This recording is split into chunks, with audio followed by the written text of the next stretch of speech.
They say rank never retires, it remains with you long after you hang up the uniform. Seems to be the thinking in Taiwan as well. 3 of India's retired defense chiefs are in Taipei. Former Army Chief General Manoj Naravne, former Navy Chief Admiral Karambir Singh, and former Air Force Chief Air Chief Marshal RKS Bhaduria. What are they doing in Taiwan? All 3 of them are attending the Catering Forum. It is an annual event on Indo-Pacific security. It is organized by Taiwan's government, so Taipei invited and they agreed. On paper, this is all unofficial. This delegation does not represent the Indian government. But unofficially, the message is quite clear. India is stepping up engagement with Taiwan. Not just cultural or economic engagement, but also strategic engagement. The 3 retired officers are expected to hold talks with Taiwanese leaders. They will also offer India's views on the Indo-Pacific. Again, unofficial views. So what is India's strategy here?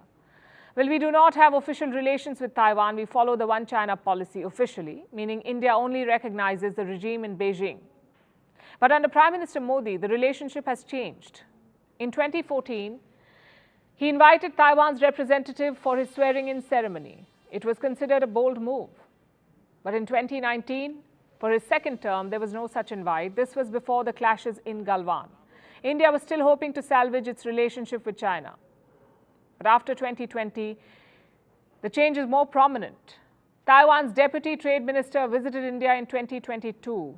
They're also planning to set up a cultural exchange center in Mumbai.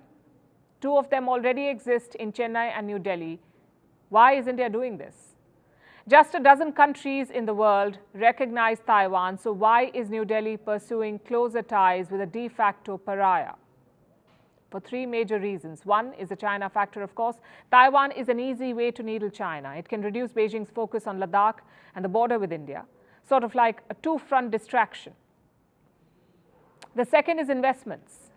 Taiwan is a world leader in semiconductors or chips.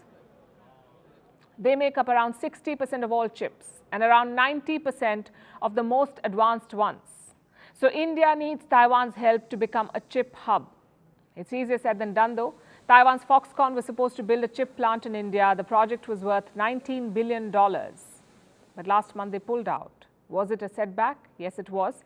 But despite that, both sides need each other. Taiwan, for example, needs to diversify.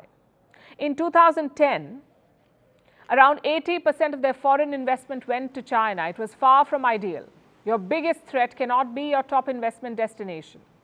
So now Taiwan is looking for options. Last year, China made up just 33% of Taiwan's investments. India will be looking to capitalize on this shift. Taiwanese experts say investments to India could increase 8 times in 5 years. And finally, reason number 3, strategic imperatives. A war in Taiwan won't be limited to that region. The whole world will feel the shock. So all countries, including India, have a stake. I'm not saying we'll be dragged into the war, but India will have some big decisions to take. For example, if the West asks India for refueling bases or for military supplies, what are we going to do?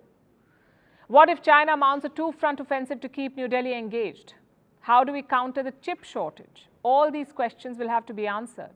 The defense forces are already on the job. Reports say India's Chief of Defense Staff has asked all 3 services for options. Basically, what should India do if war breaks out?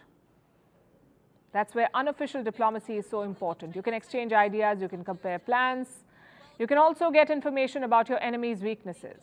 And no one knows the PLA better than Taiwan. Their strategies, their strengths, their weaknesses. Taipei can share all of that with New Delhi. Unlike in Ukraine, this war, if it happens, whenever it happens, will have direct consequences for India. So information and cooperation is key. You can't just bet on common sense prevailing. It's not exactly China's strong suit.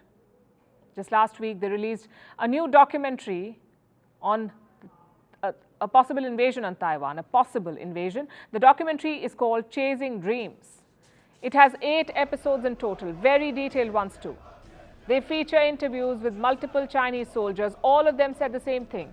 They would give up their lives to capture Taiwan. Simply put, it's a suicide mission.